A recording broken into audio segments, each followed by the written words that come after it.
Okay, so we'll start. The divisions of it, Bhagavad Gita, chapter 17. So before that, let us pay obeisance to Sri Radha Govinda. Om Ajnanatimirandasya Nanakashalakaya Chakshurmitam Mena Tasmai Shri Gurave Namaha Sri Chaitanya Manabhishtam Stapitam Ena Bhotale Swayam Rupa Kadam Ayyam Dadate Swapadantikam Vandeham Shri Guru Shri Yuta Pada Kamalam Shri Guru Vaishnavscha Shri Rupam Sagrajatam Sahagana Raghunatham Vittam Tam Sajivam Sadvaitam Savadutam Parijana Sahitam Krishna Chaitanya Devam Shri Radha Krishna Padan Sahagana Larita Shri Vishakana Vittam Sham Hey Krishna Karuna Sindho Dino Bandho Jagat Pate Gopesha Gopika Kanta Radha Kanta Namostute Tapta Kanchana Gaurangi Radhe Vrindavaneshwari Vrishabhanusute Devi Pranamami Hari Priye Vancha Kalpatrabhyascha Kripa Sindhavevacha Patitam Nam Pavnebhyo Vaishnavyo Namo Namaha Namo Vishnu Padaya Krishna Prastaya Bhotale Srimati Bhakti Vedanta Swamiti Namine Namaste Saraswati Deve Gauravani Pracharine Nirvishesha Shunyavadi Paschateshatarine Jayo Shri Krishna Chaitanya Prabhu Nityananda Shri Advaita Gadadhara Shivasadi Gaura Bhakta Vrinda Hare Krishna Krishna Krishna Hare Hare Hare Rama Rama Rama Hare Hare Hare Krishna. So what did we see in the last chapter? 16 was about the transcendental and demonic qualities. Okay. And there were about 26 qualities for the transcendental qualities which we need to cultivate. And we also looked into the 6 demoniac qualities and what their nature is. They have that mentality to lord over the material world, and they are very proud, arrogant, and they conceit and they anger. So this is what we saw. And then why they are, how do they distinguish them? There's one who follows the scriptures of the Vedic scriptures, whereas the demonic people do not follow the scriptures. And there are 3 gates to hell are lust, greed, and anger. So the choice is how to escape to the thing we saw. So we have to be demonic or with transcendental quality. So this is how we looked into it. Then now we are going to look at, so we saw the 2 different, 2 extreme ends of the banyan tree. That is the inverted banyan tree. By developing the divine qualities, we go up over from the banyan tree to the higher planets, and by demonic thing, we are going to lower end of the tree. So, but what happens to people who are in between? So that's what we are seeing in this chapter. So this is our starts with the question by Archana. So we look at the activities, faith, worship, food, and about our lifestyle. The food we eat, sacrifices people make, austerity, for some take up, and charity, and how do we control, right? So 16 explains the divine qualities that elevate one on the tree and leads ultimately to liberation, right? Then explains the demonic qualities and the mentality which drives one to lower on the tree and ultimately to the hell. Also establish that faithful followers of Shastra are divine and that the faithless are demonic because they are whimsical. But now we are going to look at man who follows with faith something other than Shastra, because he doesn't look at Shastra, but he has got some faith in some God or some human or certain principle or philosophy. They have certain faith in that. So then Arjuna wants to know if they are in the goodness, passion, or ignorance. Where is he situated in this banyan tree? So we looked at this banyan tree, it's the Uttva Mula. That is the actually reflection of the spiritual world. So it is only by detachment we can cut and we can go to the liberate ourselves. So here, how we are and which place, how we are situated. So this is what we are going to look. So then it all depends upon our modes of nature. So our modes of nature determines our activities, faith and worship, the modes, how we do that. Okay. So material modes of nature. Are we in the Sattva Guna or the Rajas Guna or Tamas Guna? Arjuna said, "Oh Krishna, what is the situation of one who does not follow the principles of scriptures, but worships according to his own imagination, in goodness, in passion, or in this?" I mean, this is something which I think we have taken from the Google Flying Spaghetti Master. I think if you can look at it, you can see there are different kind of people who follow their own principles. They won't have their own imaginary faith in that, and they follow those principles. So how they are situated is what the question by Arjuna. And how did it come? You can see he's very a good student. And actually in the 16th chapter and verse 23, Krishna says, "Ya Shastra Vidim Ustrija Vartate Kama Karthaha Nasa Siddhim Avapnoti Na Sukham Na Param Gati." But he who discards scriptural injunctions, Shastra Vidim Ustrija, and acts according to his own whims, he neither attains perfection nor happiness, Sukham, nor the supreme destination. That is Param Gati. So he doesn't. This is what, because they are Shastra Vidyam Ustrita. And again, Arjuna repeats the same words. Arjuna Vacha. E Shastra Vidyam Ustrita Ejante Shraddha. That means, who does not follow the principle of scripture, but worships according to his own imagination. That's what, according to his own imagination. Is he in goodness, in passion? So he is listening very carefully to the whatever the dialogue is going on between them. Arjuna is a very good, perfect student. He's listening and he's repeating the exact words. Shastra Vidyam Ustrija. That is, does not follow thing, but he follows some faith, worships in according to his own imagination. So Bhagavan Uvacha, Tri Vidhi Bhavati Shraddha, Dehinam Sa Swabhava. What is the Swabhava? What is his nature? Satvike, Rajasi, Chaiva, Tamasi, Chaiti, Tam Shun. So, Tam Shun, listen. According to the modes of nature acquired by the embodied soul, one's faith can be of three kinds: goodness, passion, ignorance. So it could be in the Sattva Guna or Rajas Guna, okay. But Shuddha Sattva is pure goodness. Pure goodness is Prem. They are Bhaktas. Okay. Sattva Guna is think they are the Nanis who want Mukti. They like to go to Brahmajyoti. Whereas Karmis are Rajas Guna and they would like to go to Swarga. So here he says it depends upon the modes. How do we get that? It depends upon our past karmas and whatever the mentality we had, right? Krishna says, no, we carry our mentality, our thing from birth to birth, depending on our karmas, how we are, our desires and how we have been associating in the past lives. So it depends upon our nature we have acquired. Okay. So that's what Krishna says here. And we see in the purport also.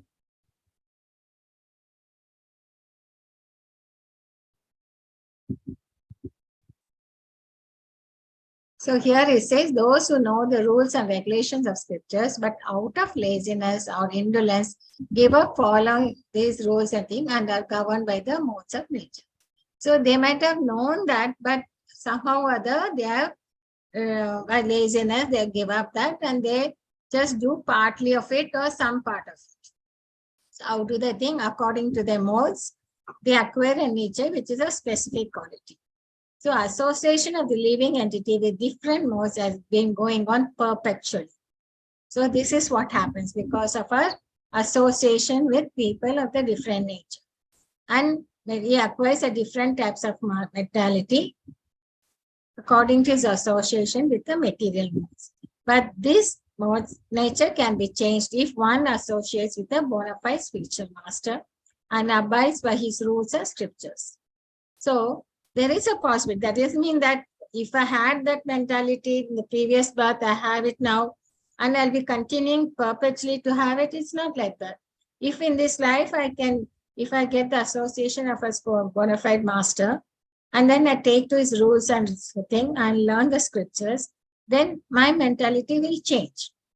So that's what Prabhupada writes in the purport. Gradually, one can just change his position from ignorance to goodness or from passion to goodness. So that possibility is there. It doesn't mean that what I had in the previous birth and having it now, I'll continue to have it eternally. It is not like that. We can get the mercy of the Lord and get the mercy of a spiritual master. And we can change our position from ignorance to goodness or from passion to goodness, right?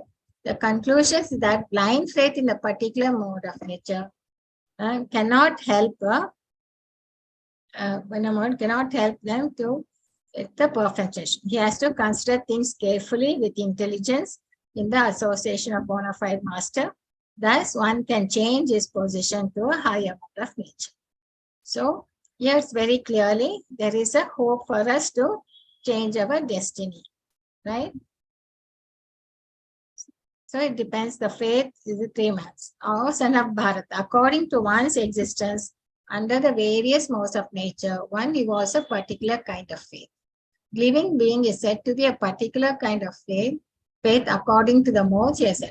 And more the thing is, you don't think there's only 3 modes, right? There could be combination of it. You can have a little bit of goodness and more of passion and less of ignorance. There can be any permutations and combinations of that.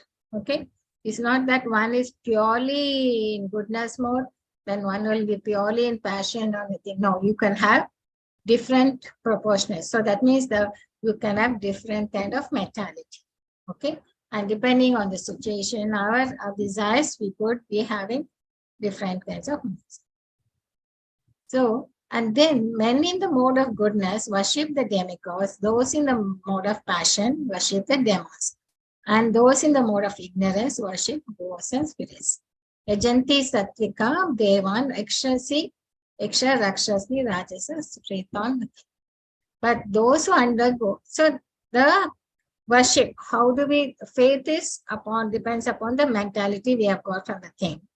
And in worship also, you have depends on the modes of nature. If you are in the mode of goodness, that means you will be worshipping demigods. If you are in the mode of passion, you worship the demons. That's how they get graviated, okay? How do they get attracted? And they try to associate with them.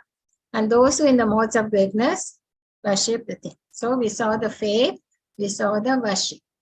Now he's talking about the austerities. Those who undergo severe austerities and penance are not recommended in scriptures, performing that of pride, lust, and attachment. They are impelled by passion and torture their bodilings as well as supersoul, are known as demons. So here it is clearly said, there are persons who manufacture modes of austerity and penance which are not mentioned in the scriptural injunctions. It is not there, but they do it for their own purpose or for political end. Like, we had, they will fast, the politicians, they'll do some satyagraha and all that, but such things are not there in the spiritual directions. Fasting for some ulterior purpose, such as to promote a political end, is not mentioned anything. Scriptures recommend fasting for spiritual advancement. See, if you do fasting, it is like controlling your mind. You try to control your mind by that. When you do the fasting on Ekadasi and all that, there are certain fasting, we do it for the Lord, and we are trying to control our mind and senses. And it is not for political end or social. But if they take to such austerities which are not in the scriptures, then in Krishna says they are certainly demonic. Their acts are, why demonic? Their acts are against the spiritual injunctions and are not beneficial for people in general. They act out of pride, false ego, lust, and attachment for material enchantment. Okay, so that's right. And also, they are disturbing the Supreme Personality of Godhead who lives within the body. So such unauthorized fasting or thing are certainly very disturbing to others. They are not mentioned in Vedic literature. So why they do these demonic people? They think they can force his enemy or other parties to comply with his desire by this method. But sometimes he might die by such fasting also. So they are called demons. That is what it clearly says here. They are demonic people. Okay. The word Ashtraya significance is persons of normal mental conditions must obey the scriptural injunctions. Those who are not in such a position, neglect and disobey the scriptures, manufacture their own way of austerities and penance. Okay. So the Lord forces them. What happens to such people? We have seen in the last chapter now. Lord forces them to take birth in the wombs of demonic persons. Constantly they live by demonic principles, life after life, without knowing their relationship with Supreme Person. But if they persons are fortunate to be guided by a spiritual master, they can direct them to the path of Vedic. So that happens. If you associate with a pure devotee, then even such people who are in demonic nature can change, can get out of the entanglement and ultimately achieve the supreme goal. So a Mahatma can become a Mahatma only if he meets another Mahatma. Same way, even if you are downtrodden, in demonic nature, if you are, even then, if you meet a spiritual master and take to his instructions, you can still change. Okay, so that's and then even the food. So we talked about worship, we talked about faith, worship, austerities. Now we are talking about the food. So all these are a part of a lifestyle, if you can think now. So these are all a part of lifestyle. Okay. So the food each person prefers is also three kinds. Like, people who are in the mode of three according to their modes of material nature. The same is true of sacrifices, austerities, and charity. So now here are the distinctions between them. Imam Shun. So what are the things? So we if you want to look at the mode of faith, it all depends on what things we like to eat, sacrifice, austerity, charity. By observing our activities in these things, we can make out. So by those who know and discriminate based on these activities, foolish people consider all kinds of food sacrificed to be the same and does not discriminate. Whereas wise people, they try to be very this thing in regulating their lifestyle. Okay, what is the food? Food in the mode of goodness increases duration of life. Okay, that gives us duration of life. It purifies our existence and gives us strength, health, happiness, and satisfaction. And what are their foods? The foods are sweet, juicy, fattening, and planetary.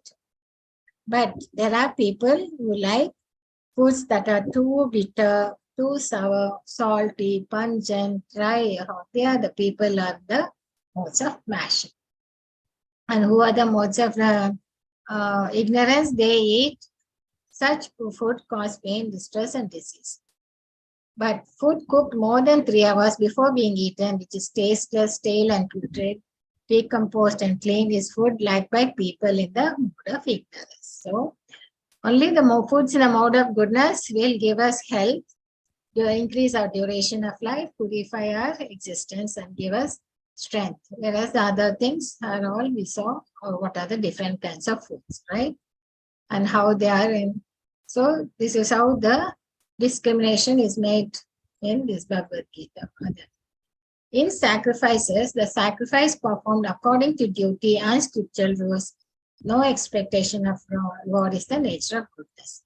And for the yajna, that is for in Kali Yuga, Sankirtana yajna, that is chanting Hare Krishna Mahamantra, is the yajna for to be done, performed in this yuga. Okay. And if you do it without expectation of reward, is the nature of goodness. But so it is as per the scriptures. There's no mental speculations, not, and you just do it as a matter of duty. And even there are people who go to church as a matter of duty and not for economic benefit. Duty of every civilized man is to be obey the scriptural injunctions and offer respect to Supreme Personality of God. General tendency is to offer with a purpose in mind. Okay, that takes time to rise to the Nishkama Karma Yoga. But that sacrifice performed for some material end or benefit or performed ostensibly out of pride is of the nature of passion. Then, again, when you say the defense of scriptural injustice in which no spiritual food is distributed, no hymns are chanted, no remunerations are made to priests, which is faithless, that sacrifice of the nature of heedless. I think we all know the story of Bhasmasura, who were cutting a part of his body, into the fire, and that was the kind of sacrifice he made to Lord Shiva. And finally, Lord Shiva had to give him the benediction. And what was that benediction? That if he touches anybody's head, and they should get destroyed.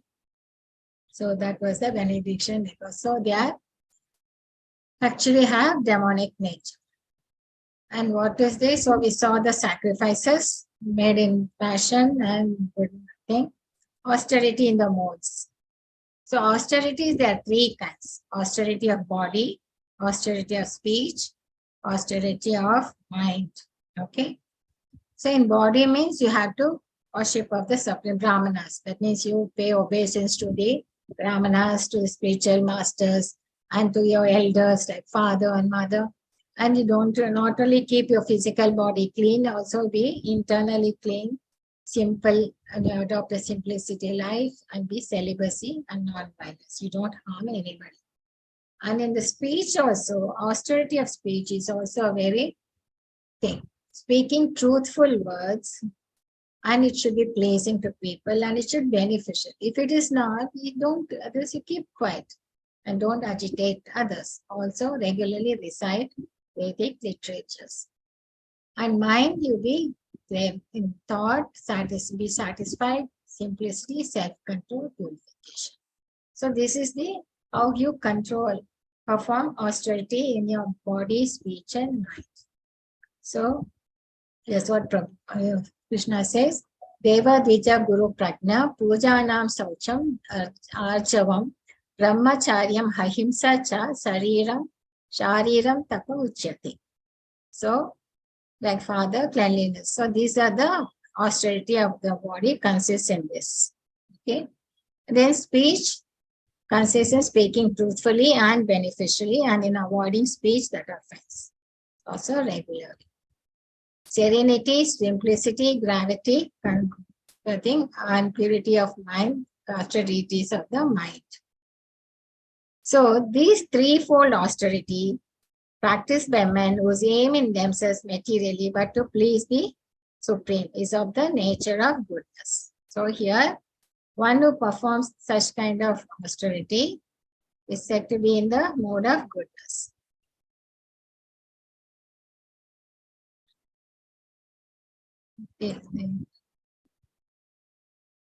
So I attract people and receive honor, respect, and worship from others. They are in the person's mode of passion. They are arranged to be worshipped by subordinates and let them wash their feet and offer riches. Such arrangements, artificially made by the performance of penances, are considered to be in the mode of passion. Results are temporary and they can be continued for some time, but they are not permanent. There are instances of foolish penance undertaken by demons like Hiranyakashipu, who performed austere penances to become immortal and kill the demigods. He prayed to Brahma for such things, but ultimately he was killed by Supreme Personality. To undergo penances for something which is impossible is certainly in the mode of passion. So they are neither stable or permanent. And then they want to do austerity just to destroy or others, said to be in the mode of ignorance. Now comes to charity in the mode of, so again we see charity three kinds. The gift, so even charity we should be very discriminate. We should do it at the proper time, out of duty, at the proper time and place to a worthy person. and without expectation of return. Then only it is said to be charity in the mode of goodness. But there are as a duty, given out of duty without expectation of things, right? But if they perform with expectation of some return or with a desire for fruitive results or in a grudging mode means there are certain people who they don't want to give any charity to any society or anything, but they are forced to, because if they are in some association and the leaders in the association tell, no, you should contribute for this cause, you are doing it. Then you don't like to give, but still you give for that cause because you are in that association. So you are giving charity in a grudging. So that is said to be charity in the mode of passion. Okay. They expect some return, the desire for fruity results, and this we could see many times in the COVID situation. There were many people who were posing the politicians took advantage and they posed. Charity performed at an improper place and time and given to unworthy persons without respect and with contempt is charity in the mode of ignorance. Okay. So you are bound by charity. That means it's a mode of ignorance, improper. Why do we give it in? So we should see very carefully how the charity we make, it goes to the right people. If we give some money and they take to drinking or take to smoking and they use it for some illegal purpose, then it is charity in ignorance. So if you don't know where it goes, at least you can try to give it to temple or to some, at least to building hospitals or something which is, we know for sure it is going to the right cause and not for such illegal purpose. So we should unworthy purpose or unworthy costs, right? We should be very careful while giving charity. And finally, Krishna summarizes the whole thing. So the whole he talked about faith, worship, austerity, sacrifices, then food and everything, right? It's all included in our lifestyle. So here it is very clearly said. Prabhupada writes nicely in the report. This somebody can write. Hare Krishna, anyone can read now. I have been reading it. Shefali Mataji. Yes, Mataji. It has been explained that penance, sacrifice, charity, and foods are divided into three categories: the mode of goodness, passion, and ignorance. But whether first class, second class, or third class, they are all conditioned, contaminated by the material modes of nature. When they are aimed at the Supreme Om Tat Sat, the Supreme Personality of Godhead, the Eternal, they become means for spiritual elevation. In the scriptural injunctions, such an objective is indicated. These three words, Om Tat Sat, particularly indicate the absolute truth, the Supreme Personality of Godhead. In the Vedic hymns, the word Om is always found. Mataji, one who acts without following the regulations of the scriptures will not attain the absolute truth. He will get some temporary result, but not the ultimate end of life. The conclusion is that the performance of charity, sacrifice, and penance must be done in the mode of goodness. Performed in the mode of passion or ignorance, they are certainly inferior in quality. The three words Om Tat Sat are uttered in conjunction with the holy name of the Supreme Lord. Example, Om Tat Vishnu. Wherever a Vedic hymn or holy name of the Supreme Lord is uttered, Om is added. This is the indication of Vedic literature. These three words are taken from Vedic hymns. Om iti etat brahmo nishtarnam nama indicates the first goal. Mataji, what does this mean? That is when you use the word Om, no, that means you are using it, that is, it's for the Vishnu. That is the first goal. Iti Brahmano Nedishtam now. That is, that's why in everything, we use Om. Om means Vishnu. No, that I understood. The next line that I was just reading, the three words are taken from the Vedic hymn. What does this mean? Indicates the second goal. Which one? The Tattvamasi. Tattvamasi is Tattvam. That is the Om Tat Sat, no? Om Tat Sat. That's what the three words. Om is Lord Vishnu, and Tat is the words we say, whatever we do, we are doing it for the Lord. So that is the Om starts with the name of the Lord. Tatvamasi is the second word, indicates that where to whom we are doing it.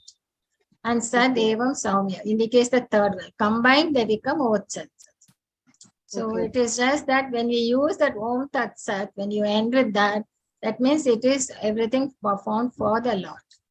Formerly, when Brahma, the first creative entity, performed the sacrifices, he indicated by these three words. He used these words to show that he is doing it for the Supreme Personality of God. So the same principle is being followed by disciplic succession. So this hymn has great significance and recommends that any work done should be done for Om Sat Sat. That means it is you are doing for the Supreme Personality of Godhead. So when one performs penance, charity, and sacrifice with these words. So when you're doing it, you mention them. So that when you mention, that means your intention is for the Lord. That means he's acting in Krishna consciousness. So Krishna consciousness is scientific execution of transcendental activities, which enables. So there is no loss of energy in acting such a transcendental way. So here Krishna is saying from the beginning of creation, the three words Om Tat Sat were used to indicate the Supreme Personality. But actually we use the word Om Namah Shivaya, Om Narayana and all that, Om Namo Bhagavate Vasudevaya.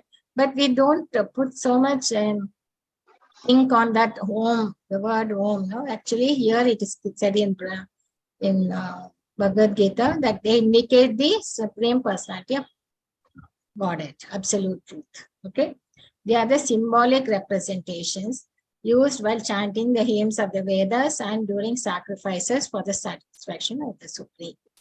So Om Tat Sat. Actually, they will be there in the mantras, but we just hear the mantras blindly without understanding the meaning. So here Krishna says clearly that these are the words which are used in the hymns of the Vedas during sacrifices for the satisfaction of the Supreme.